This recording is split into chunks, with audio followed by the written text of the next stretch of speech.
Meus queridos, a paz do Senhor, eu sou o pastor Anderson Silva e esta é a nossa Academia de Pregadores. Estamos nas nossas aulas de Escola Bíblica Dominical, estudando as lições deste quarto trimestre, com uma revista comentada pelo nosso mestre, também aqui da Academia de Pregadores, pastor Osiel Gomes. Estamos estudando sobre o governo divino em mãos humanas, a liderança do povo de Deus em 1º e 2º Samuel. Na aula de hoje estudaremos a lição de número 4, a lição do dia 27 de outubro de 2019, e nesta aula estudaremos sobre a degeneração da liderança sacerdotal. Falar sobre este assunto é falar sobre um dos assuntos mais traumáticos que pode envolver o povo de Deus. Quando uma liderança se corrompe, quando uma liderança se degenera, quando a liderança deixa de ouvir a voz de Deus, quando a liderança deixa de trabalhar objetivando ser efetiva naquilo para o qual Deus a chamou. E infelizmente, por vezes, estes fatos ocorrem envolvendo o povo de Deus. Desde o início da humanidade, desde o início de todas as coisas. Eu já posso te adiantar uma indicação magnífica de um livro, uma indicação de um livro magnífico do pastor Hernandes Dias Lopes, chamado De Pastor a Pastor. Pastor Hernandes Dias Lopes escreveu este livro que é como um bate-papo, é como se ele dissesse, vamos conversar aqui entre nós, de pastor a pastor. E neste livro ele trata que um dos problemas que nós temos hoje na igreja do Senhor Jesus, um dos principais problemas é a liderança, mas ela é também a solução. Nós vivemos hoje uma crise de liderança. Vivemos uma crise de liderança na política, vivemos uma crise de liderança em toda a estrutura da sociedade, vivemos uma crise de liderança em casa, nos lares, quando os pais deixam de exercer a sua liderança. Nós precisamos entender que o líder chamado por Deus precisa exercer a sua atividade com fidelidade a Deus, exercer a sua atividade. No caso da nossa aula, em Israel, esses líderes precisavam exercer a liderança sacerdotal conforme a vontade de Deus. Porém, ela se degenerou, ela se corrompeu. E é sobre isso que nós vamos tratar na aula de hoje. Seja muito bem-vindo à nossa quarta aula neste quarto trimestre de 2019. O nosso texto áureo vai falar está em 1 Samuel capítulo 22, versículo 23, e diz o seguinte: E disse-lhes, por que fazeis tais coisas? Porque ouço de todo este povo os vossos malefícios. São palavras de Eli aos seus filhos.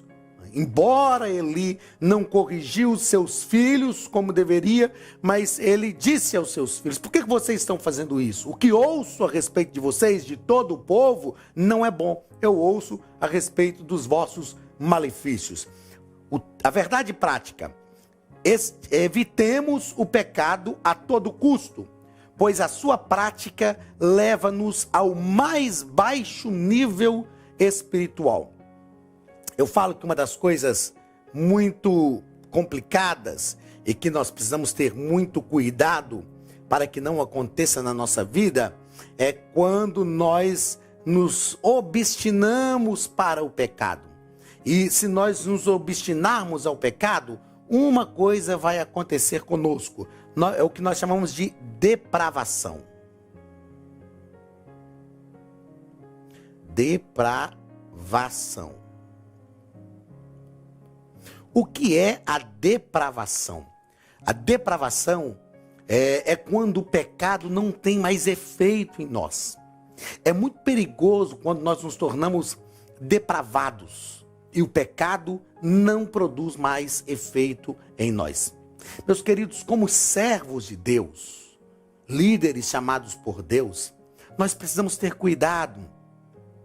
Eu citei um livro agora há pouco do pastor Hernandes Dias Lopes, e eu quero citar um outro livro do pastor José Gonçalves, também comentarista das nossas lições aqui pela Casa Publicadora das Assembleias de Deus. Pastor José Gonçalves escreveu um livro, é um livro fininho, um livro que eu digo que a gente lê numa sentada.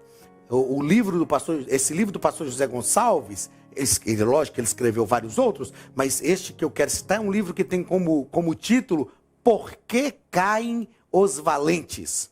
E nesse livro o pastor José Gonçalves faz um questionamento. Por que um homem de Deus, conhecedor de Deus, conhecedor do pecado e das tragédias que ele produz, por que um homem de Deus que tem uma vida de comunhão com Deus, por que ainda assim ele cai? E ele trata neste livro sobre algumas situações que podem nos levar à queda. Por que caem os valentes? É muito complicado quando nós esquecemos, mesmo sendo homens que são chamados por Deus, é muito complicado quando nós nos esquecemos que ainda continuamos sendo seres humanos. Não estamos livres do pecado porque fomos ungidos por Deus. Não estamos livres do pecado porque fomos ordenados eclesiasticamente. Não estamos livres do pecado porque somos profetas de Deus. E então precisamos ter muito cuidado para não nos tornar depravados. Porque se nos tornarmos depravados, o pecado não produz mais efeito em nós. E aí sim, ele nos leva ao mais baixo nível espiritual e moral. Que o Senhor nos ajude e que a graça de Deus esteja sobre a nossa vida. Vamos ao ponto central da nossa lição. O ponto central da nossa lição nos diz que o pecado deve ser evitado a todo custo. O apóstolo João, ele escreveu à igreja do Senhor Jesus e a todos nós dizendo: filhinhos, não pequeis. Esta é a norma, esta é a ordem. Não pequeis. Mas se pecardes, tendes um advogado junto ao Pai, Jesus Cristo, o justo. João também escreveu dizendo que aqueles que pertencem a Deus não podem viver pecando. É lógico que a palavra de Deus também nos diz que se nós dissermos que não temos pecado, já pecamos, porque somos pecadores. Davi, no Salmo 51, ele declara: iniquidade fui gerado e em pecado me concebeu a minha mãe, falando deste pecado original, dessa natureza do pecado que está em nós. Mas o pecado deve ser evitado. Ao invés de nos esforçarmos para o pecado, nós temos que nos esforçar para não pecar. O pecado, ele vai acontecer, mas ele deve acontecer como um acidente de percurso, como uma falha, não como uma atitude deliberada. Então nós precisamos ter cuidado para não pecarmos de forma deliberada. O pecado deve ser evitado a todo custo. Vamos aos objetivos da nossa lição. Primeiro, o objetivo geral: evitar o pecado a todo custo e viver uma vida santa. Isso aqui é o objetivo geral da nossa lição. Nós vamos falar à frente sobre a questão de viver uma vida santa. O que a santidade deve realmente gerar em nós. Mas o objetivo geral da lição é esse: evitar o pecado, mostrar que nós devemos evitar o pecado a todo custo e viver uma vida santa. Objetivos específicos. Primeiro, destacar a degeneração dos filhos de Eli. E essa degeneração, a gente vai perceber que ela não ocorre da noite para o dia. Essa degeneração dos filhos de Eli levou os filhos de Eli a se tornarem depravados, como nós falamos agora há pouco, ou seja, pecar e não sentir o efeito do pecado.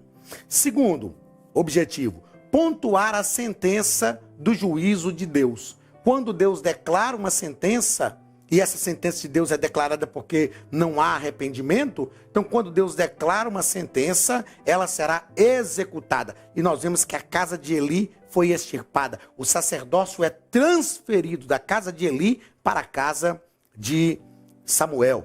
E terceiro objetivo, mostrar as consequências do pecado, que são consequências graves, drásticas, difíceis, complicadas e que podem ser evitadas quando nós pedimos a graça de Deus sobre a nossa vida e buscamos viver na dependência do Espírito Santo a fim de evitarmos o pecado.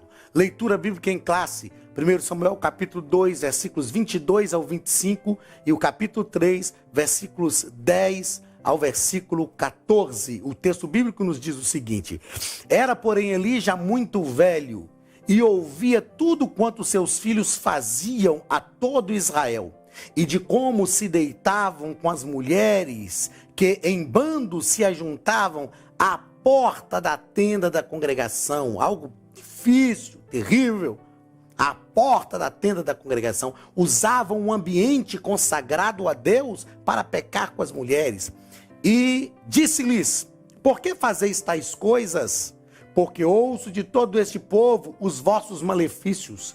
Não, filhos meus, porque não é boa forma, não é boa forma esta que ouço, não é boa fama esta que ouço. Fazeis transgredir o povo do Senhor. Pecando o homem contra o homem, os juízes julgarão. Pecando, porém, o homem contra o Senhor, quem rogará por ele?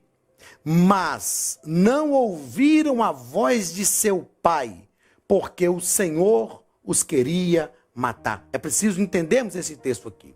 Quando o texto diz não ouviram a voz do seu pai, porque o Senhor os queria matar, não é que Deus endureceu o coração deles.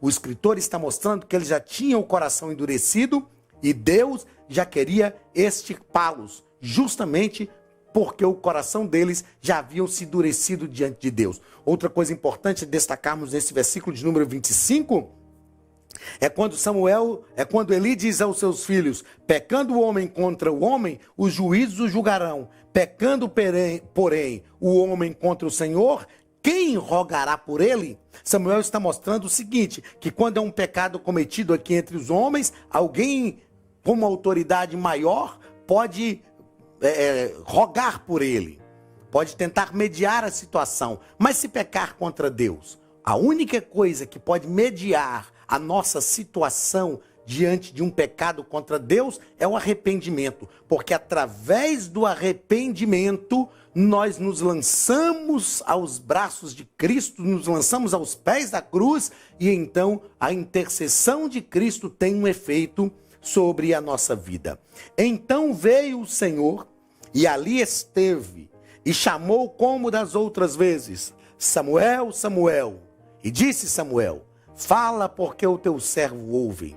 E disse o Senhor a Samuel: Eis aqui, vou eu a fazer uma coisa em Israel, a qual todo o que ouvir lhe tinirão ambas as orelhas. Naquele mesmo dia suscitarei contra ele tudo quanto tenho falado contra a sua casa. Começá-lo-ei e acabá-lo-ei. Porque já eu lhe fiz saber que julgarei a sua casa para sempre, pela iniquidade que ele bem conhecia, porque fazendo-se os seus filhos execráveis, não os repreendeu. Portanto, jurei à casa de Eli que nunca mais será expiada a iniquidade da casa de Eli com sacrifício, nem com oferta de manjares. O que nós percebemos neste contexto desta fala do Senhor? Deus já havia avisado Eli, embora Eli chama a atenção dos seus filhos, mas ele não faz de forma efetiva. Eli tinha a responsabilidade de afastar os seus filhos do cargo, de depor os seus filhos do cargo sacerdotal, porque ele estava assumindo as funções sumos sacerdotais aqui. Ele era o profeta de Deus, era ele que era o sacerdote, então ele tinha por obrigação depor os seus filhos. O que nós percebemos é que ele chama a atenção dos filhos, mas permite que os filhos continuem exercendo o ofício sacerdotal, e então Deus já havia lhe falado, e agora a sentença de Deus está decretada. Deus fala com Samuel que iria riscar o nome da casa de Eli, não iria expiar a iniquidade da casa de Eli, ou seja, se Eli tivesse substituído seus filhos, talvez a casa de Eli continuaria com uma linhagem sumo sacerdotal, com a linhagem sacerdotal, mas Deus iria extirpar a casa de Eli por causa dos pecados dos seus filhos. Vamos aos comentários da nossa lição. Na introdução da nossa lição, o pastor Osiel Gomes nos coloca que quando Deus escolhe alguém para executar uma missão, deve este alguém observar rigorosamente a vontade divina. Percebamos uma coisa: se somos escolhidos por Deus, somos escolhidos por Deus para um propósito. Já que somos escolhidos por Deus para um propósito, nós precisamos observar rigorosamente qual é a vontade de Deus dentro deste propósito. A escolha de Deus por nós para executar uma missão não nos deixa intocáveis, não nos dá autoridade de fazer do jeito que a gente quer. Até porque para executar uma missão, nós recebemos uma autoridade de Deus. E essa autoridade que nós recebemos de Deus deve ser exercida conforme a vontade de Deus, porque a missão é dele. A missão é para ele, é para a glorificação do seu nome. Primeiro ponto, a degeneração dos filhos de Eli. Primeiro parágrafo, quando não valorizamos o que Deus nos deu. Quando não valorizamos o que Deus nos deu. É algo complicado. Ofni e Finéias, por seu turno, não valorizaram a posição que Deus lhes dera. Degeneraram-se, transformaram a casa do pai em lugar de imoralidades sexuais. Eu acho isso aqui complicado. Não valorizar o que Deus nos deu. Porque é tão bom quando Deus nos chama, é tão bom quando temos um chamado específico de Deus para a sua obra, é tão bom quando entendemos a grandeza disso, é tão bom quando nós, eu gosto de usar o termo encarnar, quando nós encarnamos o ministério. Meus queridos, nós precisamos entender que na vida ministerial há, sem dúvida nenhuma, um privilégio. Somos privilegiados, chamados por Deus. Pedro diz que nós somos cooperadores de Deus. Somos cooperadores de Deus. Mas há também uma responsabilidade. A gente sabe que existe hoje um status ligado ao ministério eclesiástico, né? Ser chamado de pastor, ser chamado de obreiro. Isso é muito bom. Eu falo que muitas vezes nós somos recebidos pelo povo, na maioria das vezes somos recebidos pelo povo, somos tratados como príncipes de Deus, né? E isso é bom, isso é digno, isso é algo maravilhoso para a nossa vida. Mas existe também uma responsabilidade.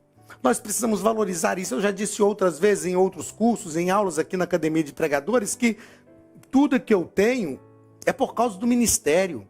É por causa do chamado que Deus nos fez. É por causa da graça de Deus sobre a nossa vida.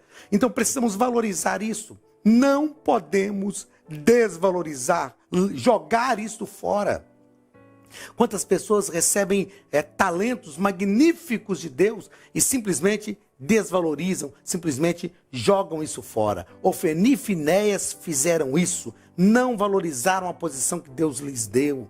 Degeneraram-se, transformaram a casa de Deus em lugar de imoralidades sexuais. Segundo parágrafo deste primeiro ponto da nossa lição. Fazendo uma troca. O que é isso? Os filhos de Eli trocaram o Senhor pelos prazeres da vida. Eu nunca me esqueço das palavras de um irmão, um servo de Deus, um irmão, um amigo muito querido, lá da cidade de Manhuaçu, que a gente chama carinhosamente de irmão Chiquinho. Eu estava um dia em Manhuaçu dando uma aula, e como por diversas vezes acontecia, lá no interior de Minas Gerais, Manhuaçu é uma terra fria, uma terra do café, uma cidade onde temos amigos queridos. Eu estava na casa do irmão Chiquinho e ele estava conversando comigo e falando comigo algumas coisas. E eu nunca me esqueço de uma coisa que ele me disse. Ele falou assim: Anderson, existem muitas coisas na vida que dá prazer. Existem muito. E ele foi citando, não vem ao caso aqui, mas ele foi citando algumas coisas ligadas à nossa carne, aos desejos carnais que dá prazer. Mas ele me disse assim: mas ter um bom nome dá prazer. Ter a certeza do Espírito Santo na sua vida também dá prazer. Ser usado por Deus também dá prazer. E ele me disse uma frase que eu nunca esqueci, que eu anotei inclusive aqui, olha. Não se pode trocar um prazer maior por um prazer menor. Nós precisamos entender que os prazeres que as coisas de Deus promovem na nossa vida são maiores do que os prazeres da carne.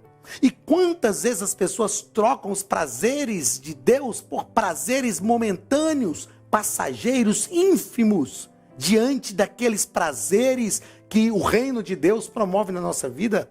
Eu tenho ensinado, queridos, que nós precisamos mudar um pouco a visão de algumas coisas que nós aprendemos. Por exemplo, quando nós vamos falar sobre as coisas do mundo, nós falamos que são os prazeres da carne. Quando vamos falar das coisas de Deus, falamos sobre os sacrifícios. A gente diz sacrifício de louvor. Espera aí. Por que para Deus não é prazeroso e para o mundo é? Por que são prazeres da carne e sacrifício de louvor? Por que é um sacrifício? E eu ensinei um dia desses, num seminário, e disse que o sacrifício só é sacrifício por causa do grau de intimidade que nós temos. Por exemplo, eu tenho um amigo, pastor Adriano Miranda, um amigo do coração. E muitas vezes eu peço a Adriano, ele me pede algumas coisas que vai custar alguma coisa pra gente. Vou citar um exemplo de um sacrifício que o Adriano fez, por exemplo. Um dia chegar um caminhão de granito na minha casa, 2 horas da manhã. Eu falei: Adriano, você me ajuda a descarregar o caminhão de granito? Ele falou: ajudo. Foi um sacrifício para ele? Foi. Mas por que ele veio? Por causa do nível de amizade que a gente tem. Então, quando nós temos um nível de amizade, um nível de intimidade com a pessoa, aquilo que é um sacrifício nós fazermos para alguém, não é um sacrifício fazermos para a pessoa que nós temos um nível de amizade, um estreitamento de amizade, um nível de intimidade. Às vezes tem coisas que eu não vou fazer para o filho de outra pessoa porque é um sacrifício, mas para o meu filho eu já faço com prazer. Então o que determina se o que nós fazemos para Deus é prazer ou sacrifício é o nível de intimidade que nós temos com Deus. Então, se nós realmente amarmos a Deus, nós vamos perceber que aquilo que nós fazemos para Deus e falamos que é sacrifício, não é sacrifício, é prazer. Porque nós fazemos por causa do nível de intimidade que nós temos com Deus. Então, o que nós temos que melhorar? O nosso nível de intimidade. Porque quando melhoramos o nível de intimidade, aquilo que é sacrifício deixa de ser sacrifício e passa a ser prazeroso. Isso é vida cristã. A vida cristã é viver de forma prazerosa. Pastor, mas é uma renúncia, mas eu faço por prazer, por causa do nível de amizade, por causa do nível de intimidade. Eu renuncio não de forma forçosa, eu renuncio como resposta à intimidade, é uma resposta ao amor. Então nós precisamos rever esse tipo de coisa. Nós não podemos trocar os prazeres de Deus pelos prazeres do mundo, porque os prazeres de Deus são maiores do que os prazeres do mundo, e nós não podemos trocar um prazer maior por um prazer menor. Vamos ao terceiro parágrafo deste nosso primeiro ponto da lição. As consequências para quem peca contra Deus. Existem consequências. Tudo na nossa vida tem consequência. Ou uma consequência positiva, ou uma consequência negativa, mas tem consequência. Os que estão à frente do rebanho do Senhor devem ser um exemplo em tudo. Paulo disse isto a Timóteo: torna-te um padrão dos fiéis. Sê exemplo dos fiéis. Eu sei que ser exemplo não é fácil. Nós sabemos muito bem que nós já trabalhamos com liderança por algum tempo. De vez em quando a gente encontra alguém que fala: pastor, o senhor é um referencial para mim. Eu sempre falo com alguém quando me transmite uma palavra dessa, eu digo, irmão, não põe um peso desse sobre a minha vida. Não é fácil ser um referencial para as pessoas, até porque nós somos falhos também. E tem pessoas que forjam na gente uma imagem de um referencial e esquece que a gente também é humano. Esquece que líder, que pastor também é humano. Mas há uma responsabilidade que pesa sobre nós como líderes. Ser exemplo. Ser um padrão. Paulo diz isso para Timóteo, repito, torna-te o padrão dos fiéis. Ou seja, que as pessoas olhem para você e olhem para elas e vejam que elas precisam ter o que tem em você. Só a graça de Deus sobre a nossa vida para nos fazer conseguir alcançar algo tão difícil, mas algo que é possível, porque a graça de Deus vem sobre nós. Então nós devemos ser conscientes de que Deus não tolera o pecado, principalmente aos que ensinam e estão em posição de liderança. Como eu disse no início da minha fala aqui, ser chamado por Deus não nos torna intocáveis. Receber a unção de Deus não nos torna intocáveis. Ser ordenado eclesiasticamente falando não nos torna intocáveis. Deus vai tratar conosco com a sua graça, com a sua misericórdia, mas também com toda a sua severidade. E nós precisamos entender isso e pedir a misericórdia de Deus sobre a nossa vida. Quando nós falamos aqui, principalmente aos que ensinam e estão em posição de liderança, a Bíblia diz que a quem muito é dado, muito será cobrado. É bom ser chamado por Deus, é um privilégio, mas nós precisamos responder positivamente a isso. Segundo ponto da nossa lição. A sentença do juízo de Deus. Primeiro parágrafo, a experiência profética de Samuel. Nós já citamos isso aqui, mas vamos destacar aqui aquilo que o nosso comentarista, pastor Osiel Gomes, nos coloca. Numa época em que era bem raro ouvir a voz de Deus, Samuel ouviu claramente e reverentemente o Altíssimo. Numa época em que era bem raro ouvir a voz de Deus, Samuel pôde ouvir. Nós já falamos sobre isso aqui, não é um ambiente que deve nos fazer ser o que somos, mas nós devemos ser o que somos diante de Deus para transformar o ambiente em que estamos. Então Samuel teve uma experiência profética diferente daquilo que a liderança do seu tempo estava vivendo. Não importa o que as outras pessoas vivem, importa o que Deus tem para nós vivermos. Segundo parágrafo deste segundo ponto, a sentença pronunciada. Nós já falamos sobre essa sentença de Deus. A sentença é algo que já foi julgado por Deus e será então executado. Então a sentença pronunciada de Deus para a casa de Eli,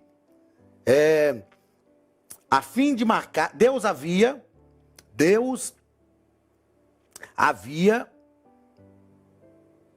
sentenciado a casa de Eli. Viria a morte naquela casa.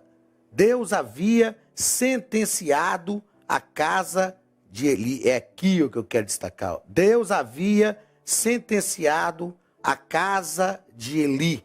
Viria a morte e destruição sobre aquela casa. Aí talvez alguns daqueles que acham Deus sempre muito bonzinho, diz, pastor, mas Deus não deu oportunidade, deu. Deus deu diversas oportunidades. No próprio texto da leitura bíblica em classe nós vemos isso. Deus já havia avisado Samuel, já havia tratado com ele. Samuel chama a atenção de seus filhos, não repreende da maneira como deveria repreender. E eu aprendo isso aqui, eu digo isso aos meus filhos, eu não posso ser irresponsáveis com eles, eu não posso ser infiel com eles. Se precisar repreendê-los, se precisar discipliná-los, eu preciso fazer para não ver a destruição deles. Então ele deixou de repreender e disciplinar os seus filhos como deveria e acabou vendo a destruição dos seus filhos. Terceiro parágrafo desse segundo ponto, a desgraça da família de Eli. Nós já falamos aqui sobre a herança de Eli e a herança de Ana em aulas anteriores. E agora a desgraça, os problemas que vieram sobre a casa de Eli. As predições do profeta desconhecido e de Samuel se cumpriram na totalidade.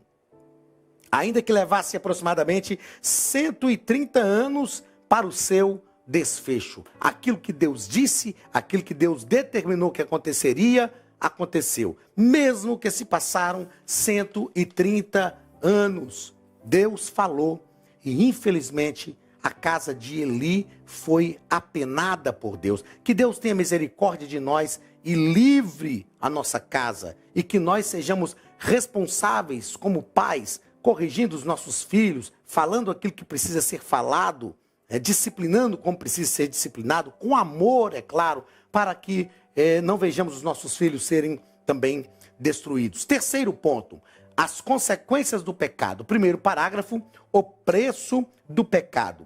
Como vimos, as consequências do pecado são trágicas. Eli tinha conhecimento do pecado de seus filhos, mas a sua covardia era visível.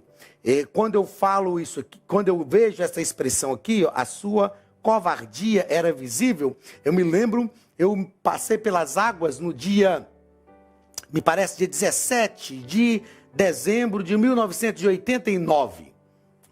Dezembro de 1989, dia 17 ou dia 19, se não me falha a memória, dia 17 de dezembro de 1989. No dia que eu passei pelas águas, eu cheguei em casa, meu pai me chamou e me disse assim: Anderson, a partir de agora eu quero que você entenda que na igreja eu não sou seu pai, eu sou seu irmão. E se for preciso levantar a mão para te fazer passar pela disciplina, eu farei, assim como eu levantei a mão para te receber como membro da igreja. Nós precisamos entender que às vezes, eu sou policial militar e a gente tem um jargão na polícia, a gente assevera que o mal do protegido é o protetor. Às vezes nós queremos proteger demais os nossos filhos. E achamos, não, ele não deve passar por essa disciplina. E nós esquecemos que a Bíblia diz em Provérbios que o filho que não sofre a disciplina envergonhará o seu pai e a sua mãe. Eli precisava não ser covarde.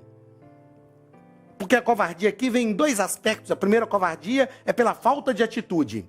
E a segunda covardia é por submeter os seus filhos a isso, é por permitir esse tipo de coisa sobre a vida dos seus filhos. Se for preciso disciplinar, a gente disciplina, mas para ver a bênção de Deus sobre a vida dos nossos filhos. O pastor Osiel ainda nos coloca aqui, ó, que a palavra de Deus nos mostra que se os filhos não forem bem encaminhados no caminho do Senhor, se tornarão uma vergonha para seus pais. Se persistirem no erro, sofrerão consequências gravíssimas. Sofrerão consequências gravíssimas. Hoje, muitos pais estão deixando de corrigir os seus filhos, porque às vezes fica o dia inteiro fora de casa trabalhando, aí quando chega em casa fala: nossa, eu já fico o dia inteiro fora de casa e agora que eu chego eu vou brigar com esse menino, vou dar umas varadas, vou disciplinar e tal. Cuidado, isso não é amar, porque quem ama, disciplina, corrige, para não ver o filho numa situação muito pior à frente. Então, o filho que não é disciplinado persiste no erro, envergonha o pai e sofre consequências gravíssimas. Segundo parágrafo do terceiro ponto, os males da falta de repreensão. Provérbios 15:10 diz que aquele que aborrece a repreensão morrerá. Por não atentar para ela, a casa de Eli padeceu. Por não atentar para a repreensão, a casa de Eli padeceu. Nós, às vezes, temos alguns temores, e eu pus essa observação aqui. Quais temores nos abstêm da repreensão? Quais temores nos abstêm da repreensão? Ah, pastor, mas eu tenho um filho que já é maior de idade. Se eu for repreendê-lo, ele vai sair de casa. E às vezes nós ficamos temerosos por isso. Uma coisa que nós precisamos aprender é falar com os nossos filhos que nós os amamos, antes de mais nada. Porque talvez a dureza da repreensão sem a convicção das palavras, da expressão das palavras de amor pelo filho, realmente coloca o filho para fora de casa. Agora nós precisamos falar, ó, eu te amo, esta casa é sua, eu farei de tudo por você, eu vou te apoiar, mas eu não vou permitir que a sua vida desça à sepultura, desça à cova como está acontecendo. E às vezes nós tememos. Ah, pastor, mas se eu falar com essa menina de 12 anos que ela não pode namorar, ela vai namorar escondido. Eu sempre disse aos meus 3 filhos, se namorar escondido, vai namorar sabendo que está errado e que não tem a minha permissão. Mas eu não posso permitir algo que vai ser para a destruição. Às vezes, por alguns temores que nós temos, nós deixamos de corrigi-los. Ah, papai, eu tenho 18 anos, eu vou embora de casa. Não, você não vai, essa casa é sua, essa casa é o seu lugar, você vai ficar, mas não vai fazer também o que você quer.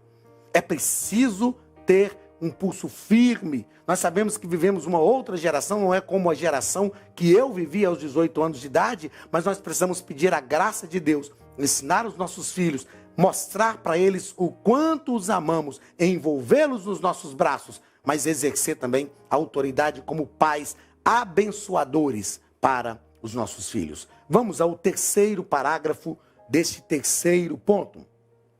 Pecados voluntários e deliberados. Pecados primeiro, voluntários e deliberados. Não tem perdão. Como nós já falamos aqui, o apóstolo João disse que nós não podemos viver pecando. Viver pecando. Quando nós tratamos aqui sobre pecados, onde o pastor Osiel nos coloca aqui que pecados voluntários e deliberados não têm perdão, é lógico que ele está trazendo essa ideia para um extremo para que nós entendamos isso aqui. Ah, pastor, mas então quer dizer que se eu quis partir para uma vida de pecado, se eu me esforcei para isso, agora eu arrependi e não tem mais jeito para mim? Não, não é isso que nós estamos dizendo. O arrependimento gera o perdão. O que nós precisamos entender com essa extremação muito própria desta ideia que o pastor Osiel Gomes nos faz aqui, é que nós não podemos planejar o pecado. Nós precisamos buscar a graça de Deus para a nossa vida e, como já falamos aqui em aulas anteriores, o pecado deve ocorrer somente como um erro de percurso, como um acidente e não como algo que nós premeditamos. Na conclusão, para nós encerrarmos aqui, falamos de algumas coisas relevantes. Na conclusão, pastor Osiel coloca que se andarmos segundo a palavra de Deus, se formos fiéis aos seus mandamentos e se procedermos com sinceridade e verdade, Deus nos confirmará em sua presença. Algumas considerações que eu julgo serem importantes aqui antes de encerrarmos a nossa aula. Primeiro, nós precisamos, o que nós aprendemos nesta lição, quando o altar se corrompe. Quais os problemas que acontecem quando o altar se corrompe? Eu anotei algumas coisas aqui que eu vou falar de forma breve e depois no outro momento nós tratamos. Quando o altar se corrompe, perde-se o referencial de pecado, de santidade, de limites, de temor, de honra, de misticismo, perde-se o referencial da glória de Deus e perde-se o referencial de autoridade, dentre outras coisas. Precisamos ter muito cuidado com a corrupção no altar. Segunda consideração importante, a corrupção do sacerdócio reflete tragicamente sobre o povo. A Arca da Aliança foi tomada, os filhos de Eli morreram, Eli morreu, o povo sofreu uma derrota. A corrupção do altar reflete tragicamente sobre o povo. Terceiro, a deliberação e voluntariedade para pecar contra Deus manifesta inteiro afastamento de sua vontade. É por isso que o pastor Osiel Gomes nos colocou aqui que o pecado voluntário e deliberado não tem perdão, porque esta deliberação e voluntariedade para o pecado manifesta um total afastamento de Deus e da sua vontade. E quarto, só a presença de Deus estabelece o que por Deus está estabelecido. Então, a presença de Deus na nossa vida é que nos estabelece e prova que fomos realmente estabelecidos por Deus. E para que a presença de Deus permaneça na nossa vida, nós não podemos degenerar, corromper o altar. Precisamos ter este cuidado, porque se a presença de Deus se afastar de nós, isso quer dizer que nós deixamos de estar estabelecidos por Deus, porque é a presença de Deus que mantém aquilo que Deus estabeleceu para a nossa vida. Chegamos ao final da nossa quarta lição. Na semana que vem, estaremos juntos mais uma vez e estudaremos sobre a instituição da monarquia em Israel. Vamos perceber quais eram os crivos de Deus ou os princípios de Deus para a monarquia judaica. Receba um abraço do pastor Anderson Silva e da Academia de Pregadores e até a semana que vem, em nome de Jesus.